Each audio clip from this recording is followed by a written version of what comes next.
નમસ્કાર મિત્રો, સ્વાગત છે તમારું આપણી આ યુટ્યુબ ચેનલમાં જેનું નામ છે ગુજરાતી જીકેની જમાવટ.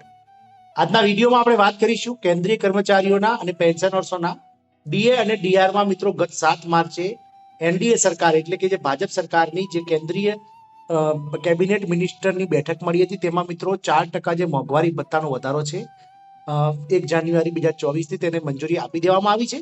અને ટૂંક જ સમયમાં મિત્રો મેમોરેન્ડમ એટલે કે તેનું ઓફિશિયલ નોટિફિકેશન જીઆર બહાર પાડી અને આ માર્ચ મહિનાનો જે પગાર આવશે એપ્રિલ મહિનામાં તેમાં તમામ કર્મચારીઓ જે કેન્દ્રીય કર્મચારી છે 48 લાખ કરતા વધારે અને 67 લાખ કરતા વધારે પેન્શન છે તેમના પગાર વધીને આવશે.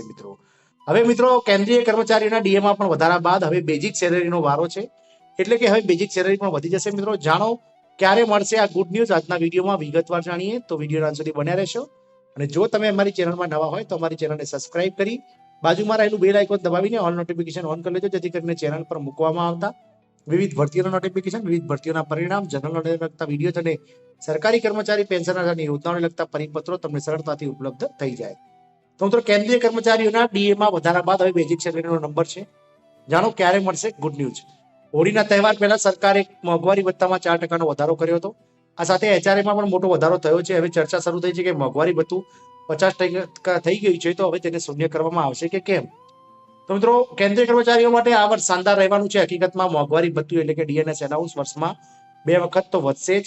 આ સિવાય અન્ય લાભો પણ મળવાના છે. હોળીના તહેવાર પહેલા સરકારે મોંઘવારી ભથ્થામાં 4%નો વધારો કરી દીધો છે. આ સિવાય હાઉસ રેન્ટ એટલે કે એચઆરએમાં પણ વધારો થયો છે.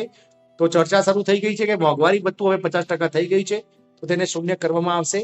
તેનો સૌથી મોટો ફાયદો કર્મચારીઓને બેઝિક સેલેરી તરીકે મળશે. આવો તેના વિશે વિગતવાર જાણીએ.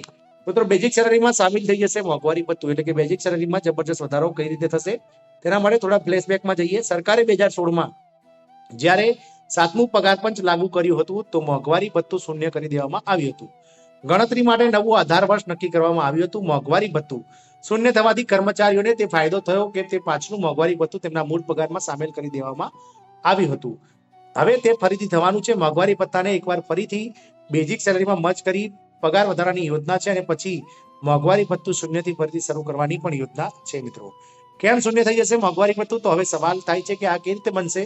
હકીકતમાં વર્ષ 2016માં થયેલા મેમોરેન્ડમમાં જણાવવામાં આવ્યું હતું કે જ્યારે મોંઘવારી ભથ્થું એટલે કે ડીએનએસ એલાઉન્સ 50% એટલે કે બેઝિક સેલેરીના 50% થશે તો તેને શૂન્ય કરી દેવામાં આવશે. એટલે કે 0 થયા બાદ જે મોંઘવારી ભથ્થું મળી રહ્યું છે તેની ગણતરી ફરીથી શરૂ થશે અને જે 50% મોંઘવારી ભથ્થું છે તેને બેઝિક સાથે મર્જ કરી દેવામાં આવશે.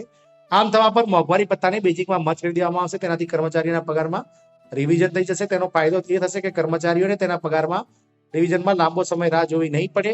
પહેલા મોંઘવારી ભથ્થું 100% ઉપર પણ પહોંચી જતું હતું. છઠ્ઠા પગાર પંચ સુધી આ રીતે ડીએમાં વધારો થતો રહેતો હતો. મિત્રો, કેન્દ્રીય કર્મચારીઓના બેઝિક પગારમાં થશે મોટો વધારો. વર્તમાન સમયમાં પે બેન્ડ લેવલ 1 એટલે કે 18,000 રૂપિયા બેઝિક સેલેરી છે. આ સૌથી ઓછો બેઝિક છે.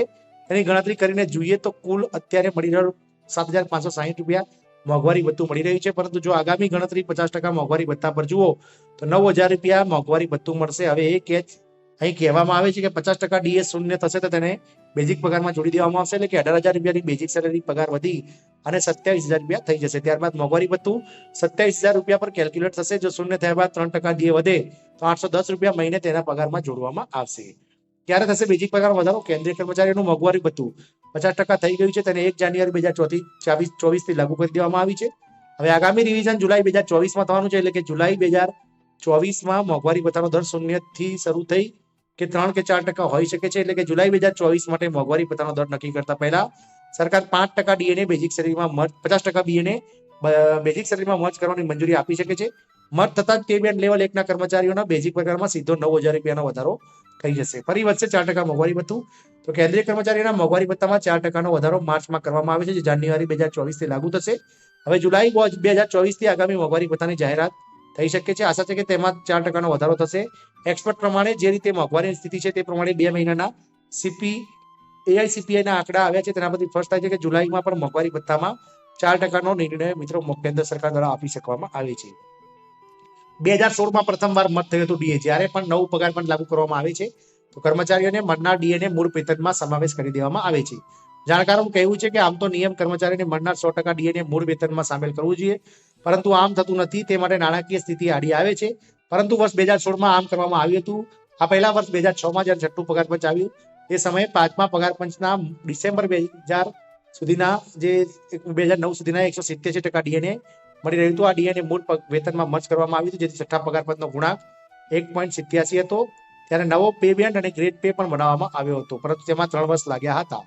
આમ આશા સેવાઈ રહી છે કે આઠમા પગાર પંચની લાગુ કરવાની જે સરકારની ઘડીઓ છે જોવાઈ રહી છે. સરકાર ગમે ત્યારે આ મોંઘવારી ભથ્થું શૂન્ય કરી અને આઠમો પગાર પંચ લાગુ કરી દેશે. આશા રાખીશું કે આ માહિતીથી આપ સંતુષ્ટ હશો તો આપના કલીગ મિત્રો સાથે શેર કરશો. જય હિન્દ, અસ્તુ.